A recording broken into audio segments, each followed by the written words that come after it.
Hey there, I'm Kevin Bullard, the Chief Leadership Officer here in the City of Garland. Thanks for joining for this month's episode of Leader Talk.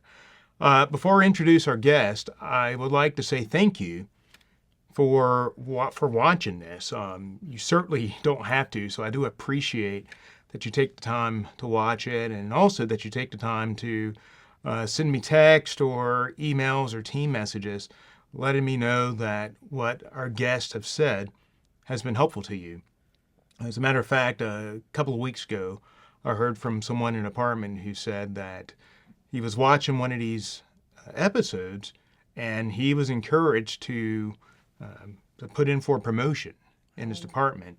And so, I like to say that is an unintended consequence. It's great when the information is not only heard, but then that is acted upon. And I'm hopeful that the same will be true today. And I'll now introduce you to our guest, Rhonda McTyre. Hello, everyone. It's good to see you. Good to see you. Thank you so much for having me on the show. Absolutely. I think the first time I saw you, it was probably maybe, I don't know if it's quite been a year, but we were over at the rec center and Hollaba, which every time I have to go to Hollaba, I hear holla back. so I'm always saying holla back instead of hollaba. But that was the first time I saw you, and you just really jumped out at me. It's like you have this effervescent personality. Thank you. And when I reached out to the Lee to let her know that I wanted to interview you, she said, "Oh yeah, she's going to be great." Lee. And so, I think a lot of people watching this, they probably have seen you because you've been so active. Thank you. Not only here in the city, like in this job, but also in the community. And we're going to get into that. Okay. And so Rhonda has been here since 2017, and she's a recreation services supervisor. I am. Yeah. So tell us, what does that look like day to day, Rhonda? Oh, as a recreation services supervisor, you wear multiple hats. Like you're a supervisor, you work behind the desk, then you are a consultant, and you have to answer phones. I spend most of my day walking through my building just to make sure everything is good and talking one on one to my staff, just asking them how their weekend went, or either if you need anything from me, or either answering phone calls, answering emails. And I'm probably like 60% of the time I'm sitting in meetings, like, oh, they're good, a little boring, but they're good. Sitting in meetings. And then, of course, I spend a lot of that time within the community, just walking out to the parks and walking out to the next door, to Hope Horizon, to see how can we do better. A matter of fact, how can I do better with my position as a supervisor to have the community to come into the recreation center, and not just the community, but as a whole. Like Garland is a huge pillar. Like Garland is one of those places where they say that we're a small city, but I'm like, no, we're really pretty big and powerful once you get to know a lot of us. So that's what I mostly do behind at the recreation center. Gotcha. All right. Now, I cannot remember which leadership guru coined this phrase, management by walking around, but that's what immediately jumped out at me. You said that you spend your time walking through your building, Right. and then you're out in the community. Correct. And I love that you're managing and you're doing your role, but you're with the people, if you will. Yes, absolutely. So I come from a small town, Jefferson, Texas. My mom had 8 kids, and we spent a lot of our time not in front of the video games, but of course in the community itself. So getting to know like Aunt Susie up next door, either the grandmothers across the street, or either just, next door neighbors and things. So that I've always been a huge community pillar on how to break those gaps between city workers, department workers, council workers, then the community itself. Because a lot of people is very scared to talk to some of us. Now, some people is very, they don't mind speaking, but some people is always, well, I'm scared to talk to you on how what communication of what I'm going to get back from you. Because a lot of people, they're so used to saying like, oh, well, I'll send you to the next person, or I'll give you to the next person. No, I'm the type of person, I try to handle the situation myself instead of sending you, referring you to somebody else. Mm-hmm. Like a phone call, when you get ready to call in for like a bill or something, they're going to send you around the world just to talk to somebody else. No, I want to be that face. Like, okay, I talked to Rhonda McTyre. Is she here? Yes, I'm here. Like, I'm here working on whatever you're needing from me. So that's what I want to be, that face or that pillar or that foundation to help with the community and the recreation center itself. Got it. All right, so let me ask you, this is a follow-up. Why do you think that it is that residents could be afraid to talk to the staff or to whomever it is that's behind the desk or in authority? Fear. Absolutely, fear is one. And then another one I have to say is like they don't like being told no. Hmm. And a lot of times when people come into recreation centers or anywhere I go, they're always needing something like right then and there. And if you're like, okay, well, I can't help you, no. Like the community hates hearing no. They want to find some type of yes. Now, unfortunately, a lot of people got to fail to realize is that sometimes a no means a not yet, or either like, let me do my research. Mm-hmm. So that's where a lot of times that we get the people be scared to come in and talk to us. And then so dealing with recreation centers, like Hollabaugh is right next door to a library, and so we're kind of ducked off from the street a little bit, where they drive by, they see a construction site, and then all of a sudden they see a building right behind there, and then sometimes it's just going out and venturing out and just figuring out what's going on within the city, and the recreation centers is the best pillar to go to. Gotcha. All right, so this was not a prepared question, so I hope you're ready. Oh, I hope I'm ready too. Well, you got this. You got this. Oh my God. So the residents don't like hearing no, but obviously the answer is not always yes. Correct. So tell me, how do you say no in a way so that the resident gets that it's either no or not yet, but also that you're not compromising the truth or giving them false hopes? Like, how do you balance that? Well, balancing that is coming to them on their level. Okay. Like, if someone is determined to, hey, I really need to talk to so and so, but I don't know how to get to this person. And sometimes I don't know how to get to people as well, too, is just getting on their level. Say, hey, ma'am, I wasn't able to contact this person, but let me do a little bit more digging, a little bit more research for you. And if we can't find the right people for you or the right, rec center or program for you, then we're going to try to figure it out on our own to try to get it started here or either at another rec center. And then I'm very, well, my mom used to say I'm very nosy, but I'm really big on researching things. I will pull up Google in a heartbeat to figure out how to do so. In the rec center this morning, we had some ladies that was playing pickleball. So they was outside playing Mandarin or something like that. And to me, when my coworkers, I said it sounded like something from Aladdin. But and I thought that was so funny. But that's something that they want to see in the recreation center. So of course, I do my research, and I'm going to try to get that into my rec center in the fall of 2025. I hear you. And listen, I'm going to look at this camera. Note to mom. She ain't nosy. She's curious and investigative.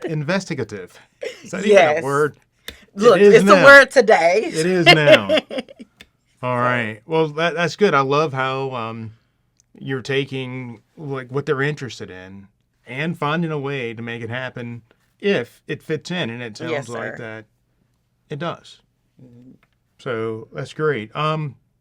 So let me ask you this as a follow-up to that. Obviously, I mean, we all report to somebody, and we've got to talk about things with folks. But it also sounds like, at least in this case, that there was some latitude for you to say, well, you know what? This is a need, and we're going to make this happen. Like, how important is it to just have space to create and to satisfy the residents' needs as you can. It's extremely important to try to satisfy them. A lot of times I heard Andy Hester say this when he first started is throwing something against the wall to see if it'll stick. And Yeah. he says it all the I've time. heard Like him say even it, when we was yeah. in the development for Hollabah, I heard him say it again. So it's one of those where let's try this out. If it don't stick, let's revamp it. Let's go back to the drawing boards. Let's research. Let's call other cities to see if they have it. Let's call other states to see if they have it. Mm-hmm. So that's the type of person I am. Got it. All right. And it sounds like that the leadership you're under gives you space to do that and to create. Really, you're by bringing in this Yes. program. It's creation, so there's space to create. Yes, one thing I love about the recreation department, well, Garland Recreation, Parks and Recreation Department is you're able to be so creative. You're able to start off with something and then you're able to grow from that. Yeah. I've been with Parks and Recreation since 2017, and I've brought in about 20 plus community events. And of course, my directors see that. Like, oh, we see Rhonda's thriving. We see that she's there for the community. We see that she's going far and beyond just to make sure her community is good. I remember one year I was a specialist at Bradfield Recreation Center. We have teenagers that come in there all the time. Miss Rhonda, I'm hungry. Miss Rhonda, you got $1? Miss Rhonda, I need some Takis. I'm like, I don't have no money. And it was one time that they was on spring break. I'll never forget. I called Little Caesars Pizza. I said, hey, I have about 25 teenagers here. Is there any way we can get a donation of pizzas? He said, hold on, wait, let me talk to my corporate director. He was like, yeah, it's for the city of Garland. They got teenagers and stuff. Like, have her come on and pick it up. Within minutes, I went and picked up about 20 pizzas Wow. for those teenagers. For And of course, 25 they kids. for 25 kids. Goodness. They sat in the entertainment room and ate. That's how big I want to see Garland thrive. That's how big that I'm really big into the community is that type of leadership right there. That's really awesome. So I want to point to something.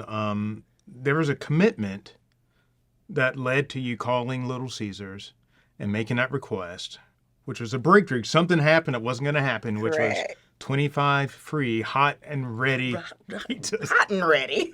So what's the commitment that you carry for your job that makes you do what you do? Servitude. You always have to have a servant's heart, and you always have to lead by example. And one thing when it comes to the teenagers, they look at us like, oh, they finna kick us out, or they finna tell us that we can't do this, or they finna tell us no. It's always leading by example because I was a teenager one time before, and they're going to be my age, so in a couple of years, and I want them to be able to say, hey, even though they probably not going to remember my name, like Miss, but they going to know that this lady at the recreation center, she was able to cater to us when we needed food or either when we needed help. I remember one time I helped a kid out on a homework assignment that was due 2 days before, and I'm like, why did you wait to the last minute Right. to do it? And so that type of service, it's all about servitude right there. Gotcha. All right. You mentioned like you brought in like 20 different programs. Tell me about one of them, the one that you think has been the most successful. Just give us a little bit about it. The most successful, we don't have this one. We had to put a pause on this one. It was a Toys for Tots event.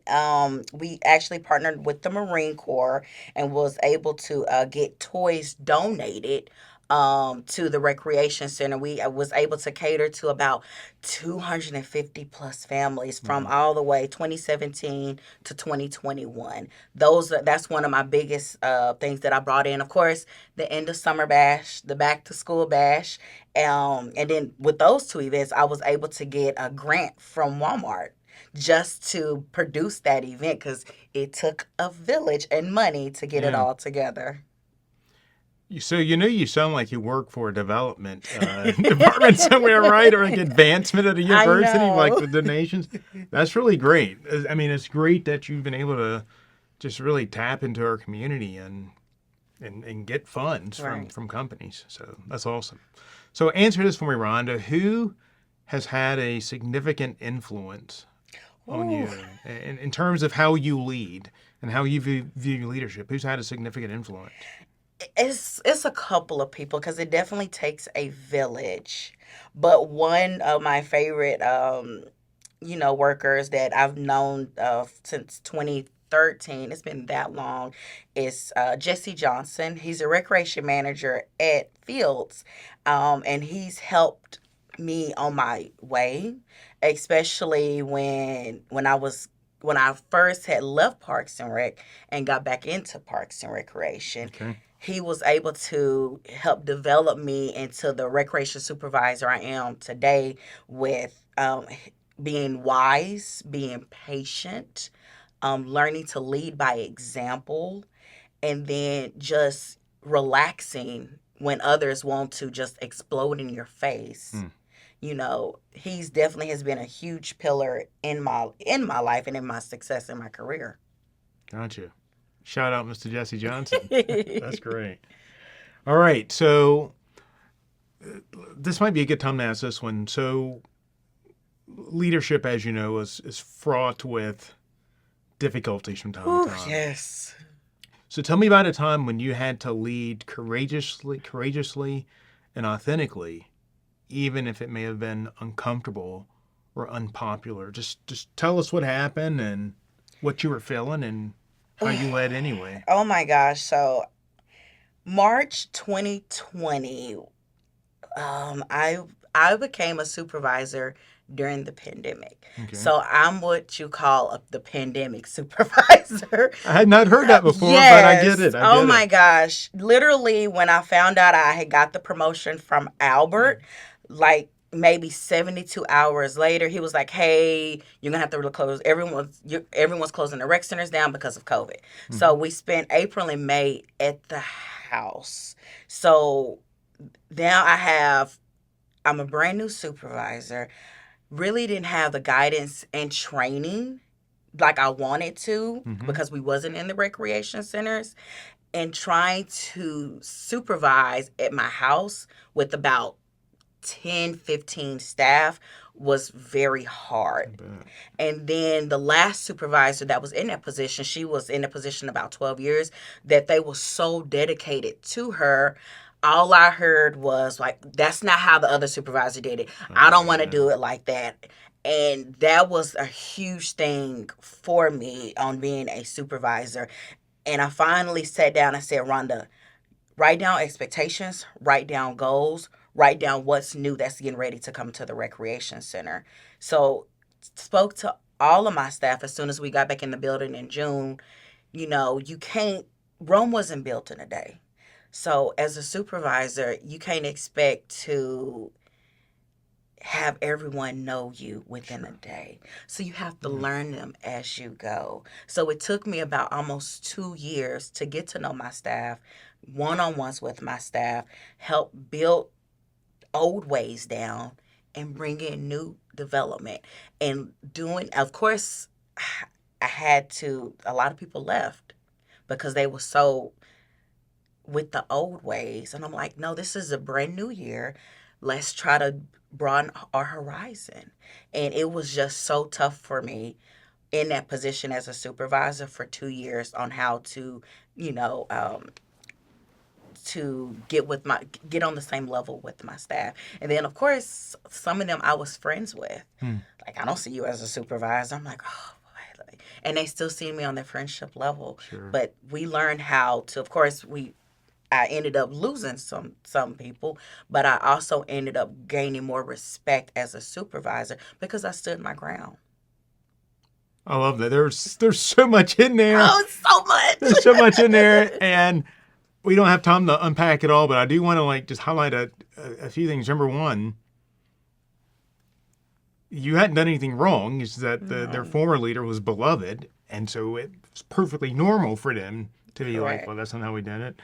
One thing I did not hear you say, which is great, you didn't make them wrong for how they felt. People feel how they feel. Absolutely. And I love that you said that Rome wasn't built in a day, and you took 24 months or so to just bring in the Rhonda way. It's like, this is how it was going to be. And I love that you pointed out that, I mean, it's so normal. Anytime there's there's a leadership transition, there's going to be some attrition. Ooh, yes. And, The and, and friction. yeah, and that's pretty normal. You know, Yeah, I think the thing I want to really stress here is I want to normalize attrition and normalize people not really taking immediately to new leadership or correct. perhaps taking it all. It's Correct. normal. Oof. Nothing's wrong. That's what happens. Yes. And Yes. what is it that caused you to persist and just keep going and not give up? I'm the type of person, when I get into a role, I want to try to navigate it the right way. Mm-hmm. Not the Rhonda way, but the right way. And a lot of times we lead with our mind instead of our heart. Mm-hmm. You always have to do what's right. They might not like it, but at the same time, it will help benefit in the long run. A lot of people look at the what's now versus the longevity of things. Mm-hmm. So I'm all about, like, okay, if we invest this $10 into this business now, about a year from now, it's going to be $1 million.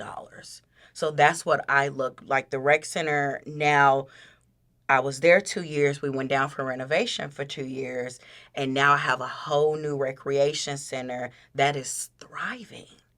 Of course, I have about 3 staff that's been with me since 2020, and I love the fact that they was able to grow with me as a supervisor. Because let me tell you something, it took a lot of trainings for me. It took a lot of trainings. It took a lot of wisdom, especially sitting down with Dalee and Albert and Jesse on how to figure out so much on how to lead. Just their wisdom helped me in the long run. So, real huge shout out to Yeah. them.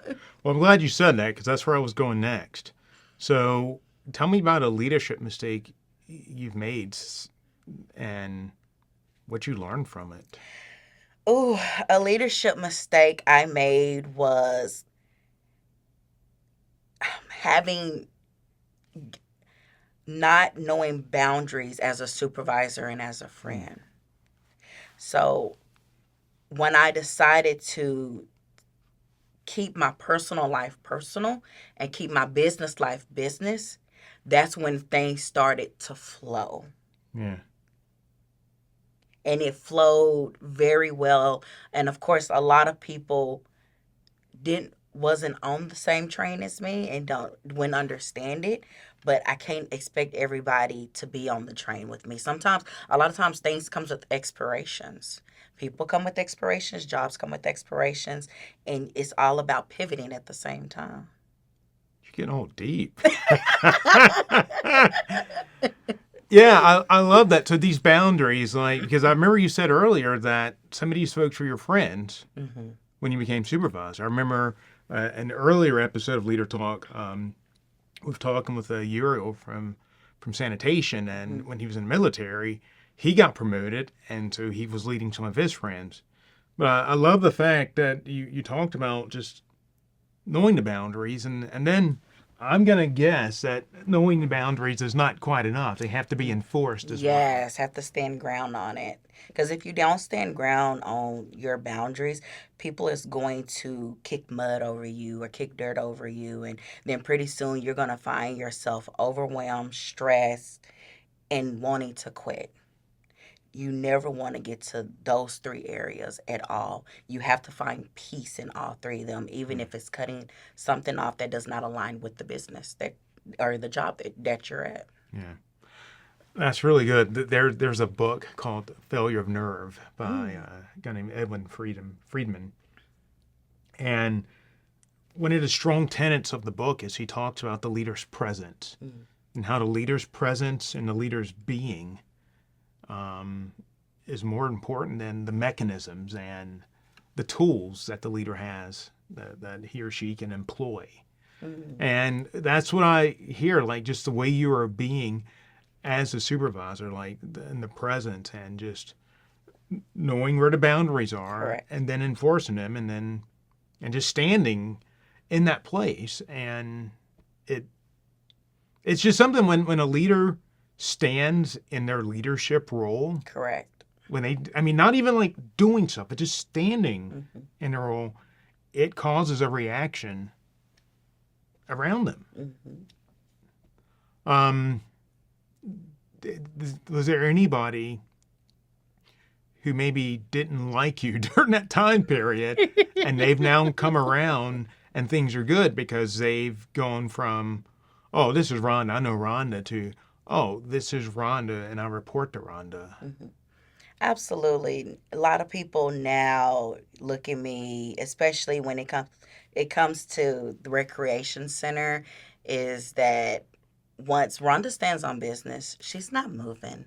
She's not budging. And someone, this term, my mom used to say this on, you play with the dog, it'll lick your face. So you never I've got want 3 dogs, it's very you true. so you never want someone to play with you like that. And of course, many seen it. Now people text me or call me and they apologize. Hey, sorry, Miss Rhonda, of what I did. Um, I just, hope and pray that we can still remain friends after this. Absolutely. Hmm. We can still remain friends. But business, I'm sorry, I have to cut you off. Now, for our viewers who may not understand this phrase, stand on business, what does that mean so they don't have to go to Urban Dictionary look it Oh, up? wow. When it means to stand on business is and I put my heels on. You put your heels on, you do not take them off. Once you take your heels off, that's when people start to, it's like when you put heels on, it gives you that height. But once you take your heels off, you go down. So you want to continue to stand on your business on the height because as soon as you take your shoes off, I hope I'm saying it correctly. As soon as you take your shoes off, that's when everybody starts to see you and belittle you. So always keep your heels on top at all times. All right. And when I hear that, I think again about just the leader's presence and who the leader's being. And I I'm really fixated with that phrase in the book because as a leader, you can know what you need to do, Correct. but if the presence and who you're being as a leader is missing, who cares if you know what Who to do? cares? Absolutely. So, Who definitely cares. So it's amazing of how that since 2017 of how far I've grown hmm, to 2025 now, and every day is a learning experience yeah, for anybody, that's in any type of role. got it. So I always treat a day as a teachable moment and not a failure moment, but always as a teachable moment. Excellent. All right. So, one more question for you. Let's say that there's someone who was just starting in a role similar to yours, or they were just in a new management position, period, and you were mentoring them. What would you tell them? 3 things: be open-minded. um what did I say? Be open-minded. Set yourself apart from everybody else. No, 4 things: be open-minded, set yourself apart from everybody else, seek wisdom from others that's been in your shoes before, Mm-hmm. um, and allow yourself not to fail, but to learn, because that will help rebuild you. Hmm. All right. So be open minded. Set yourself apart. Hmm. And well, I'll say the other two. Seek wisdom and then allow yourself to learn Hmm. rather than fail. I like the context switch Hmm. there. So tell me about set yourself apart. What does that mean? What does that look like? So I'm a Bible reader. So Song of Solomon, it says he made you unique in your own way. So everybody is unique in their own way. You cannot try to follow the crowd or follow the trend. You always have to follow what God has aligned you to do. Mm-hmm. So once you know who you is, then that makes you unique from everyone. No one can think like you. No one can talk like you. No one can be like you. So that's why everyone is unique in their own way. Got it. All right. Well, I lied when I said it was my last question because I have a bonus question, and I've had this Okay. bonus question for weeks, Oh gosh. just waiting for this moment to ask it. And everybody's like, "Oh my gosh, what is he gonna say?" I'm curious too. Well, you got this. You're a model. Thank you. Tell us about that. Oh my gosh. You're I'm going to have to modeling. talk to Delee and Albert about that. And they are huge supporters of my modeling and acting career. So, yes, I've been modeling and acting since 2019. Okay. I around since 2019, I decided to step into it faithfully and heart, put my heart into it around 2020 when COVID happened. And it's been such an amazing, ups and downs, more downs than ups, especially when it comes to getting booking gigs, commercials, Hmm. filming, and shoots by itself. It's it's it's it's a great thing. And you have to have your faith in this type of industry too. You, like I said, that's one thing you have to learn is you have to be set apart from everybody else, because you can't do what she's doing or what he's doing. This industry, I wanted to be that unique person Yeah. that stood on my faith, that stood on my faith, that broke out in this industry. Okay. And I have a wonderful support team, like my family, my friends, my coworkers. It's always been a huge support in this. My pastor, like my whole church has been a huge support in this as well too, on my modeling and acting, because I've always had that voice where, oh my gosh, she talks so loud. Like, why does she talk so loud? And then someone was like, oh, you have a speaker's voice, you have an actor's voice, you have a theater voice. So you need to start utilizing your voice on pillars. And I get booked for speaking gigs, I get booked for acting gigs, I get booked for inspirational gigs, I get booked for just to help, well, my goal is to help women find their voice, or young girls find their voice. And of course, modeling and acting, filming commercials, that helps people find their voice in that, because you're getting in front of a camera like, oh my gosh, I'm scared to get in front of the camera. No, when I first entered into the industry, I was scared to get in front of the camera. Hmm. Now I've gotten to the point where I've gotten so comfortable getting in front of the camera to where it flows. Got it. Because when you asked me to do leadership talk, I was like, okay, Rhonda, you know what to do. Just let it flow. Yeah. Just let it flow. That's awesome. And I can't tell that you have a passion for it at all. I mean, Thank you.